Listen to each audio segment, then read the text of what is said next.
इचलकरंजी महापालिकेची सार्वत्रिक निवडणूक जाहीर झाल्यानंतर उमेदवारी अर्ज दाखल करण्याच्या शेवटच्या दिवशी भारतीय जनता पार्टीचे इचलकरंजी शहर माजी सरचिटणीस तथा मनपा कामगार नेते राजेश साहेबजी रजपुते यांनी प्रभाग क्रमांक 9 सर्वसाधारण अनुसूचित जाती अ गटातून अपक्ष उमेदवारी अर्ज दाखल केला आहे। राजेश रजपुते यांनी शेकडो समर्थकांच्या उपस्थितीत आपला उमेदवारी अर्ज दाखल केला।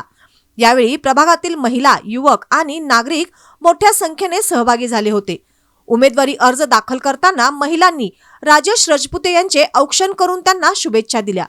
पक्षाने दखल घेतली नाही तरी तुम्ही अपक्ष म्हणून निवडणूक लढवा, आम्ही तुमच्या पाठीशी आहोत, अशी भावना उपस्थित समर्थकांनी व्यक्त केली।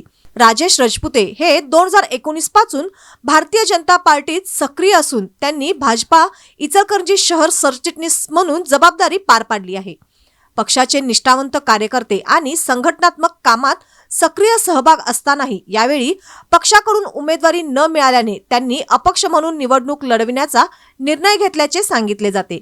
राजेश रजपुते यांच्या पत्नी सौ रेखा राजेश रजपुते या 2011 ते 2016 या कालावधीत तत्कालीन इचलकरंजी नगरपालिकेच्या नगरसेविका होत्या। राजेश रजपुते यांची महापालिका कर्मचाऱ्यांचे कामगार नेते म्हणून विशेष ओळख आहे। कामगार चाळ परिसरात आवळे गली, वेताळपेठ, लालनगर या भागामध्ये त्यांच्या सामाजिक कार्यामुळे त्यांना चांगला जनाधार मिळाला आहे।